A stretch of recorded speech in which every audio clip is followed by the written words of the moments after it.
Shalom semuanya.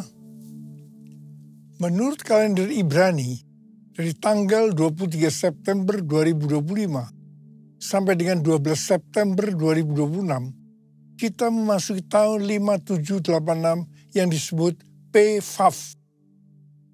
PVAV itu artinya 86. Angka 80 menggambarkan mulut. Huruf VAV mewakili angka 6. Huruf VAV memiliki bentuk seperti paku atau kait penghubung. Dalam Alkitab, huruf VAV sering dipakai dalam kata penghubung dan. Seperti yang terdapat dalam Kejadian 1 ayat 1. Pada mulanya Allah menciptakan langit dan bumi. Jadi huruf VAV ini menggambarkan terhubungnya Allah dan umat manusia dalam sebuah perjanjian, covenant. Saya percaya sebagai umat perjanjian, hari-hari ini kita harus semakin terhubung dengan Allah, makin intim dengan Dia. Angka 6 berbicara tentang manusia, karena Tuhan menciptakan manusia pada hari ke-6. Kejadian 1 ayat 26 sampai 31. Jadi angka 6 seperti menggambarkan upaya atau kekuatan manusia.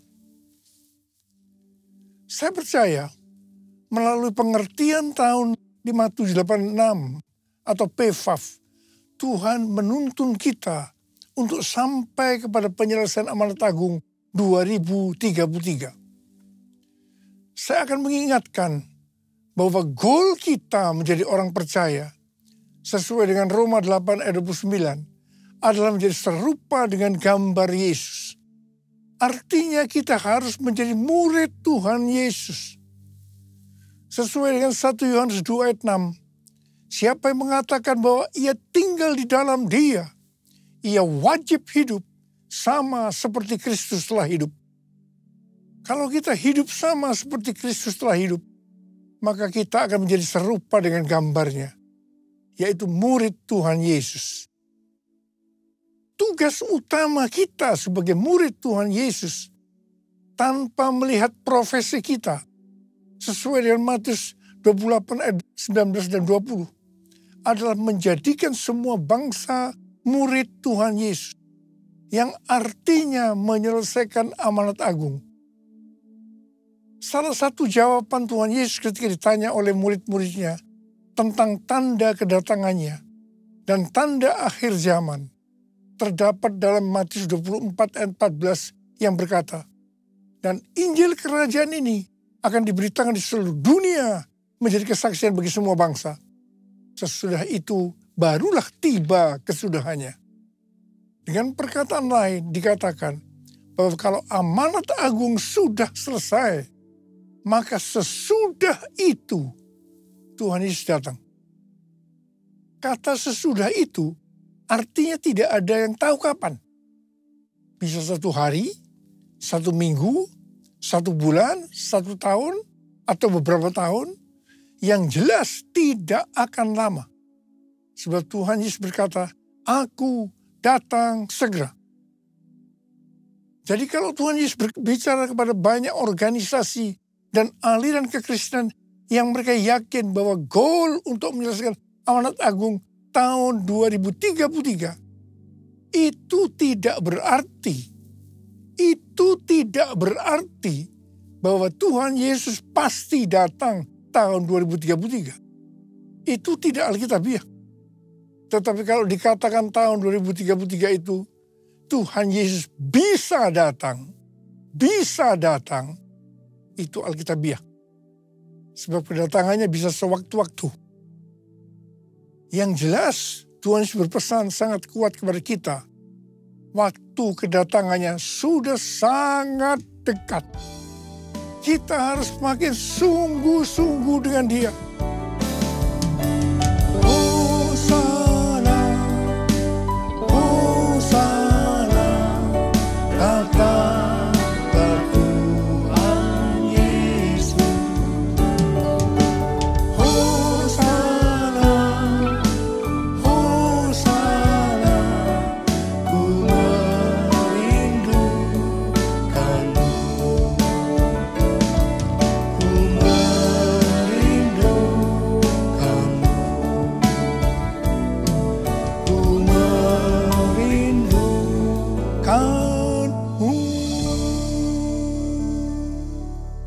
sampai tahun 2033, Tuhan Yesus terus menuntun kita melalui tahun 5786 atau PFAF.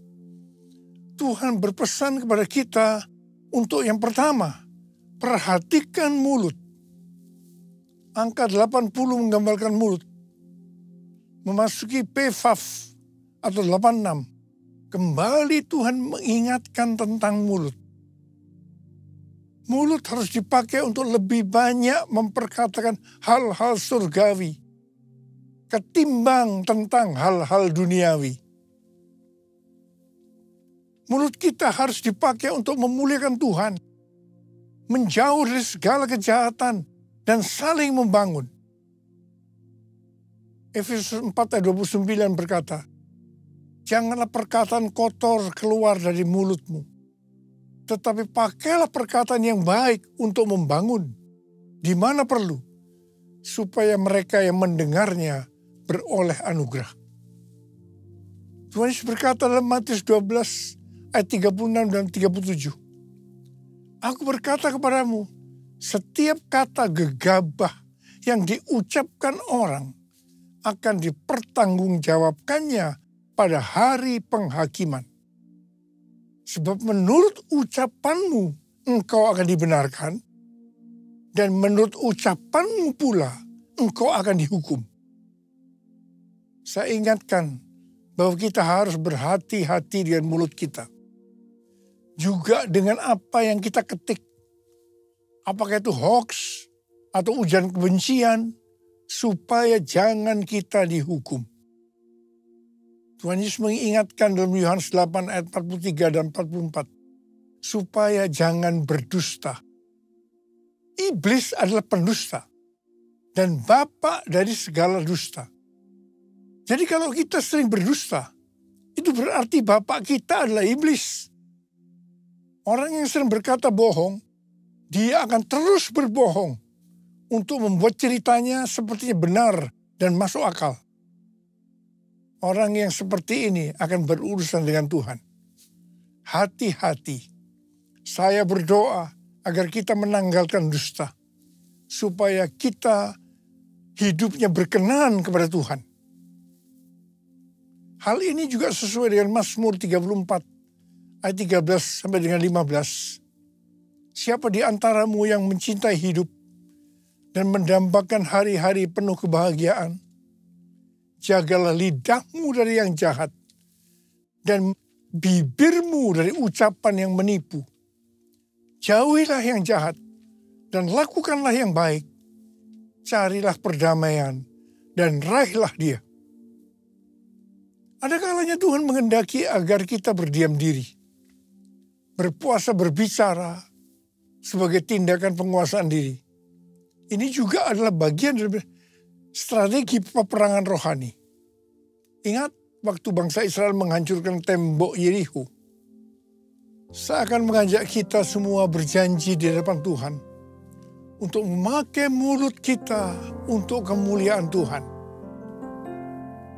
Mulutku penuh dengan pujian kepadamu ya Yesus Tuhan.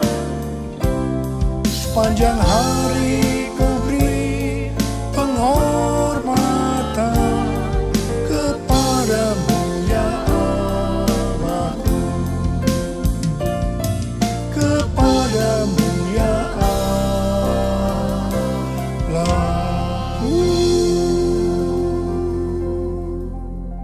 Huruf Vav yang mewakili angka 6 memiliki bentuk seperti paku atau kait penghubung.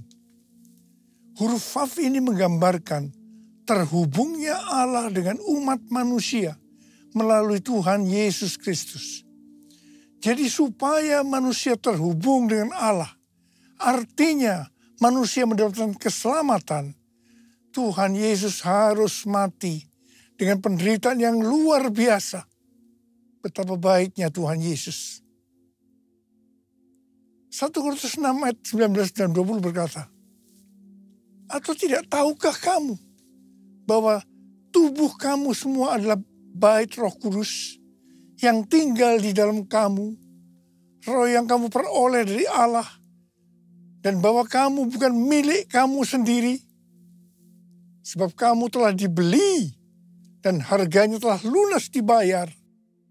Karena itu muliakanlah Allah dengan tubuhmu. Keselamatan yang kita peroleh adalah karena kasih karunia Allah, bukan karena perbuatan baik kita yang kita responi dengan kita beriman kepadanya. Pada saat kita percaya kepada Tuhan Yesus sebagai Tuhan dan Juru Selamat kita, maka Roh Kudus masuk ke dalam hati kita. Harap diperhatikan, tubuh kita ini bukan milik kita sendiri. Tubuh ini miliknya Tuhan Yesus. Karena Tuhan Yesus telah membeli kita dari penguasa kita yang lama, yaitu iblis. Tuhan Yesus membeli kita dengan darahnya, dengan nyawanya, dan harganya telah lunas dibayar. Tuhan Yesus membeli kita dari tuan kita yang lama, dengan harga yang sangat mahal, yaitu dengan darahnya, nyawanya. Dan keselamatan yang Tuhan Yesus sediakan bagi kita diberikan secara cuma-cuma. Melalui kasih karunia. Bukan karena perbuatan baik kita. Asal kita beriman kepadanya. Menerima Yesus sebagai Tuhan dan Juru Selamat kita. Tuhan Yesus berpesan, muliakanlah Allah dengan tubuh. Jangan ada yang berkata, mulut-mulut saya sendiri, tangan-tangan saya sendiri, uang-uang saya sendiri. Saya bisa mempergunakan semua sesuai kemauan saya sendiri. Ini tidak benar. Sekali lagi saya mau katakan, tubuh ini bukan milik kita sendiri, tetapi miliknya Tuhan Yesus. Muliakanlah Allah dengan tubuh. It's all about you. It's all about you. It's all about you, Jesus. It's all about you. It's all about you. It's all about you, Jesus. Huruf Vav yang mewakili angka 6 berbicara juga tentang manusia. Karena Tuhan menciptakan manusia pada hari ke-6. Jadi angka 6 dapat menggambarkan upaya atau kekuatan manusia. Dalam Yakobus 4 ayat 6 dikatakan, Allah menentang orang yang congkak, tetapi memberi anugerah kepada orang yang rendah hati. Orang yang sombong atau congkak itu artinya orang yang tidak memiliki kasih. 1 Korintus 13 ayat 1 sampai 3 berkata, sekalipun kita dapat berbicara dalam semua bahasa manusia dan bahasa malaikat, sekalipun kita mempunyai karunia untuk bernubuat, sekalipun kita mengetahui segala rahasia dan memiliki seluruh pengetahuan, sekalipun kita memiliki iman yang sempurna untuk memindahkan gunung, sekalipun kita membagi-bagikan segala sesuatu yang ada pada kita, bahkan menyerahkan tubuh kita untuk dibakar, tetapi jika tidak memiliki kasih, kita sama sekali tidak berguna. Bukan rahasia lagi, kejatuhan kita termasuk hamba-hamba Tuhan dikarenakan kesombongan. Pada suatu hari, hamba Tuhan yang adalah rekan saya yang dipakai Tuhan datang kepada saya bercerita tentang penyakit yang dideritanya. Sudah berbulan-bulan dia mengalami tekanan dalam hidupnya. Waktu dia bercerita kepada saya, tiba-tiba Tuhan berbicara kepada saya untuk disampaikan kepada teman saya lain. Saya bilang, kalau kita mau dipakai Tuhan dengan lebih dahsyat, maka kita harus dilemahkan. Dia memandang saya. Dan sambil menunjuk kepada saya, dia berseru dengan suara keras, yes, yes, yes. Ini berarti dia sudah mendapat jawabannya. Sebetulnya kata-kata yang Tuhan berikan kepada saya, ini adalah pengalaman dari Rasul Paulus. Kesaksian Rasul Paulus dalam 2 Korintus 12 ayat 1 sampai dengan 10. Bahwa dia diangkat ke surga tingkat 3 atau Firdaus. Dia mendengarkan kata-kata yang tidak terkatakan, yang tidak boleh diucapkan manusia. Ini pernyataan yang luar biasa. Supaya jangan sombong dengan pengalaman yang luar biasa ini. Dia diberi duri dalam daging. Yaitu utusan iblis yang menghantam dia. Rasul Paulus sudah 3 kali minta kepada Tuhan untuk dilepaskan dari ini. Namun jawaban Tuhan, cukuplah anugerahku bagimu. Sebab justru dalam kelemahanlah kuasaku jadi sempurna. Rasul Paulus menerima dengan rela untuk dilemahkan. Dia bilang, aku senang dan rela dalam kelemahan.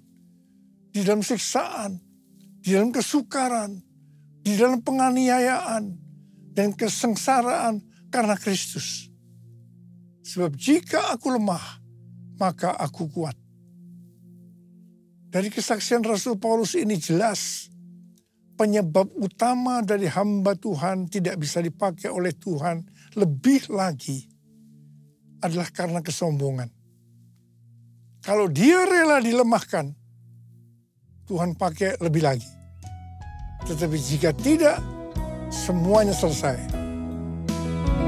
I bless your name, I bless your name, I give you honor, give you praise. You are the life, the truth, the way. I bless your name, I bless your name, I bless your name, I bless your name. Tahun 2000, saya mengalami tekanan berat dalam pelayanan saya. Saya berteriak kepada Tuhan, dan Tuhan menjawab, kamu sombong, kamu arogan. Saya tidak mau berdalih dengan Tuhan. Saya minta ampun, dan saya tanya, apa yang harus saya perbuat?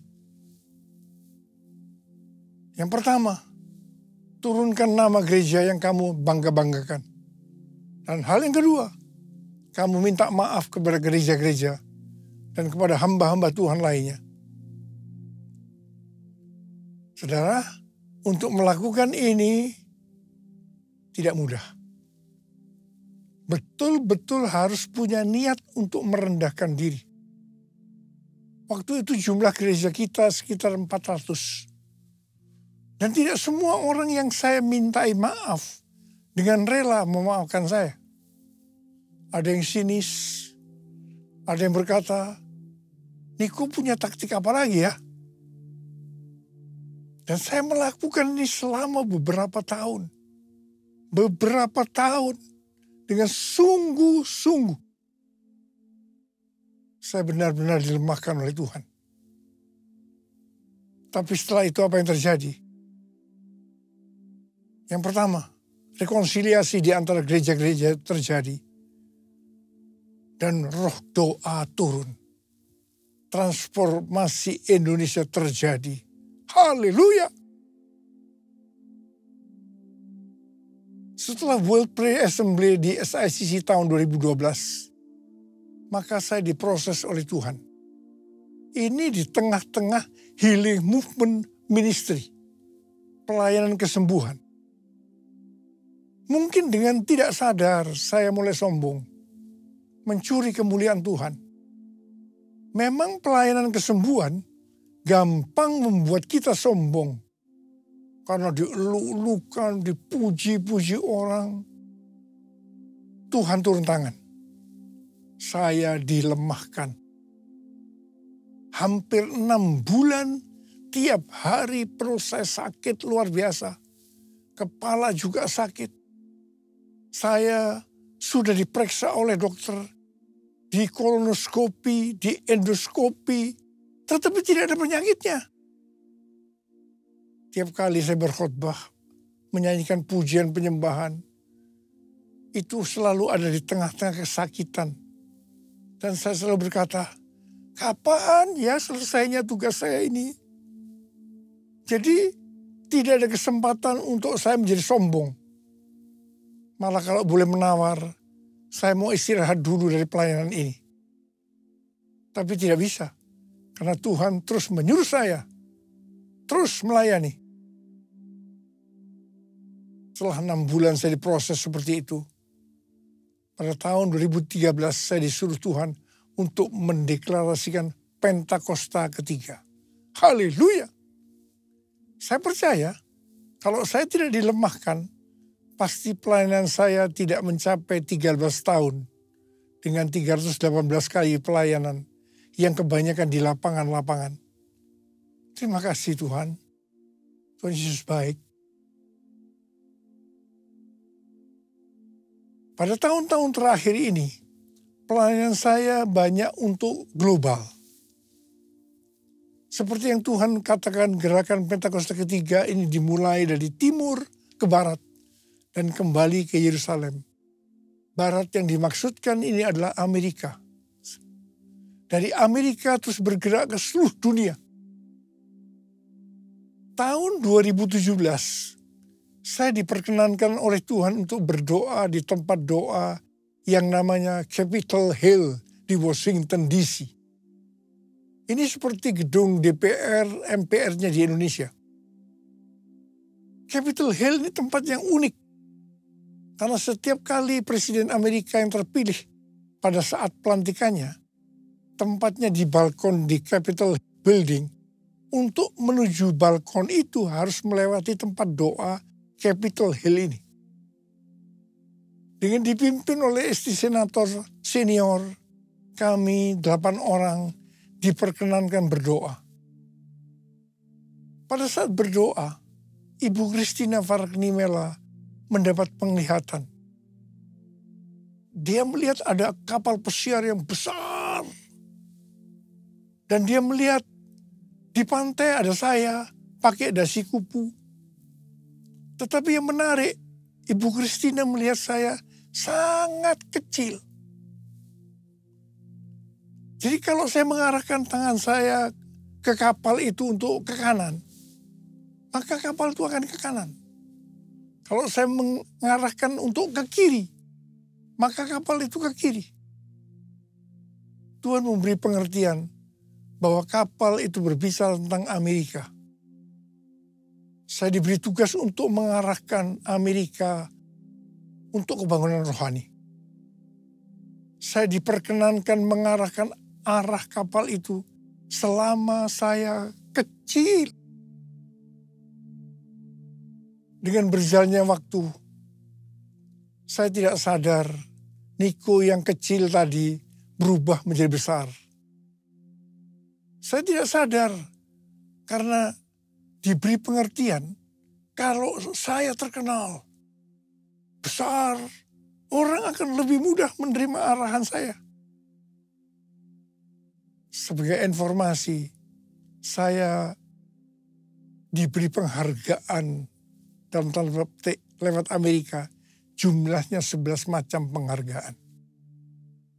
Saya mungkin tidak sadar bahwa ini membuat saya kepalanya ikut jadi besar.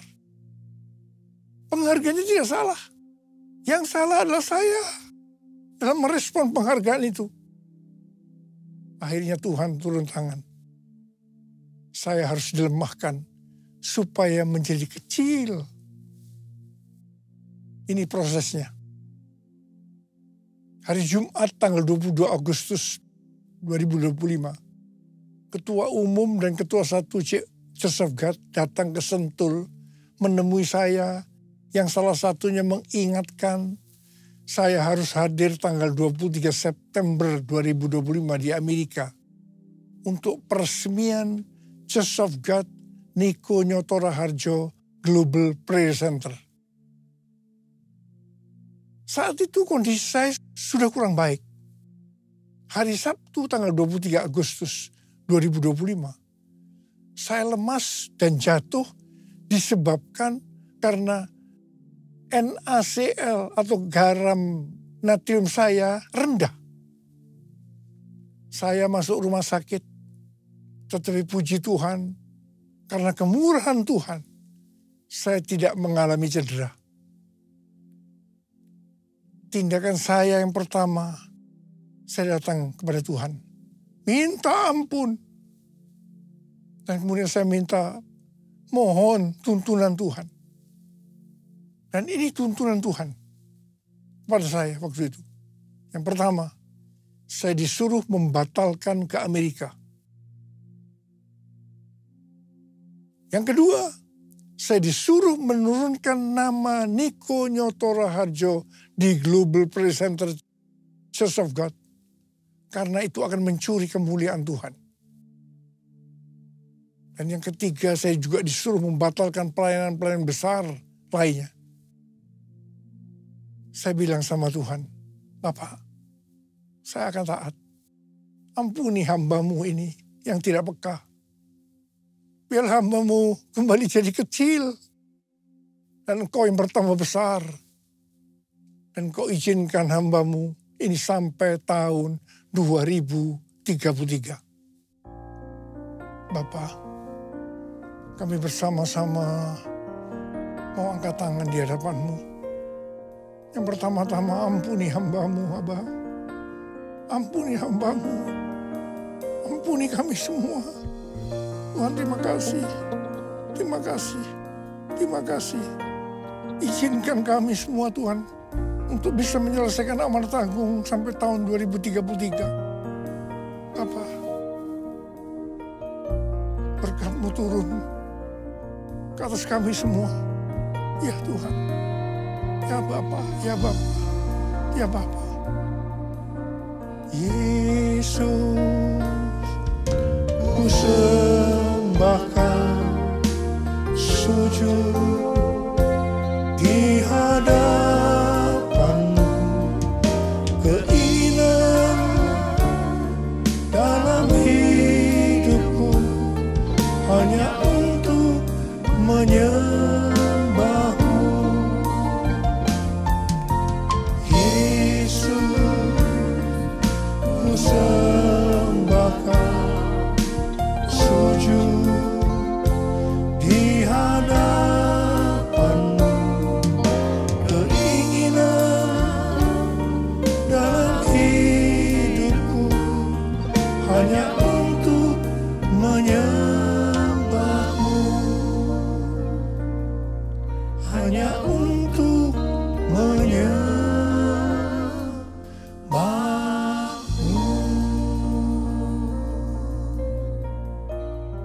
Terima kasih, Abah. Terima kasih. Terima kasih. Dalam nama Yesus. Amin.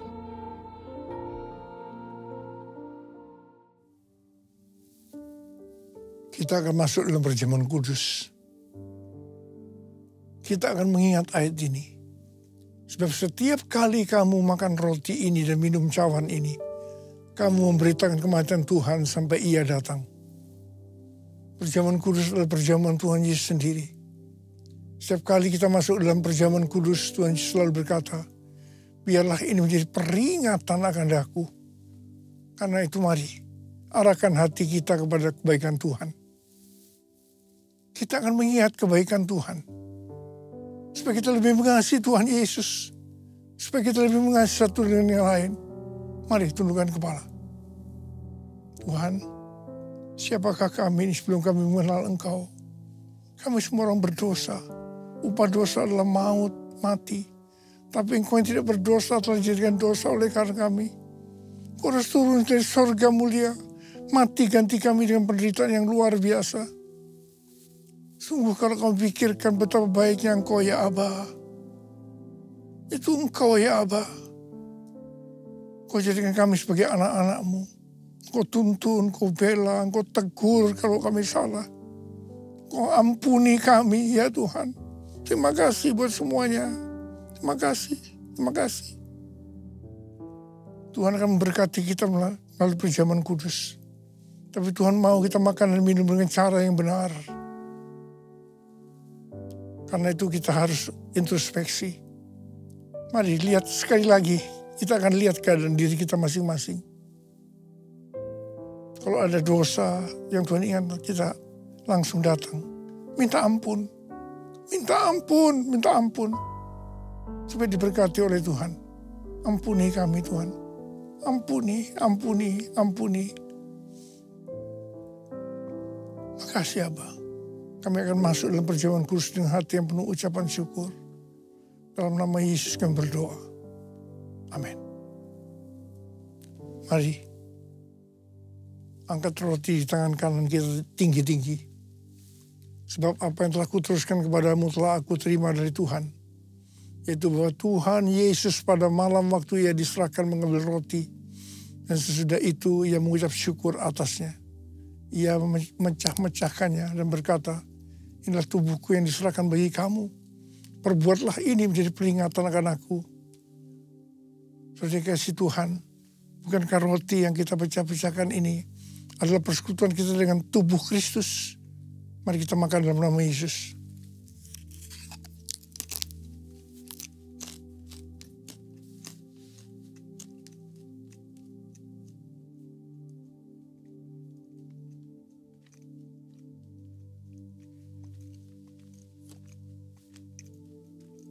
Angkat cawan di tangan kanan kita tinggi-tinggi. Demikian juga yang mengambil cawan sudah makan lalu berkata, cawan ini adalah perjanjian baru yang dimeteraikan oleh darahku. Perbuatlah ini setiap kali kamu meminumnya menjadi peringatan akan aku. Saudara yang dikasih Tuhan, bukankah cawan pengucapan syukur yang atasnya kita ucapkan syukur adalah persekutuan kita dengan darah Yesus? Mari kita minum dalam nama Yesus.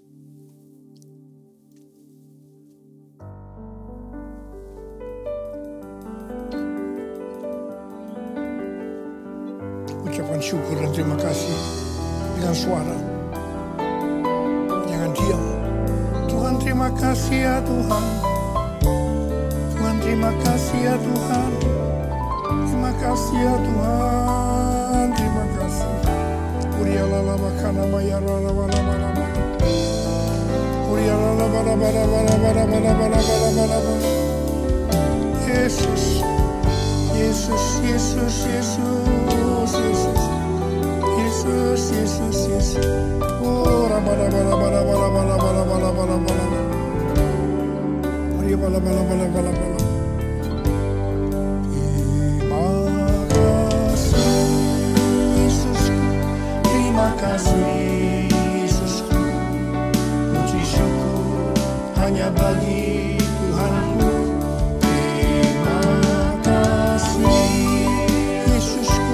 Terima kasih Yesusku, puji syukur hanya bagi Tuhanku. Terima kasih Yesusku, terima kasih Yesusku, puji syukur hanya bagi Tuhanku. Terima kasih Yesusku, terima kasih Yesusku, puji syukur hanya bagi Tuhanku. Puji syukur hanya bagi Tuhanku. Puji syukur hanya bagi Tuhanku. Terima kasih. Terima kasih Abah. Terima kasih. Terima kasih. Sekarang terima berkat Tuhan. Kasih karunia berlimpah-limpah daripada Allah Bapa di dalam Anak yang tunggal Yesus Kristus. Persekutuan yang manis dengan Roh Kudus menyertai kita semua.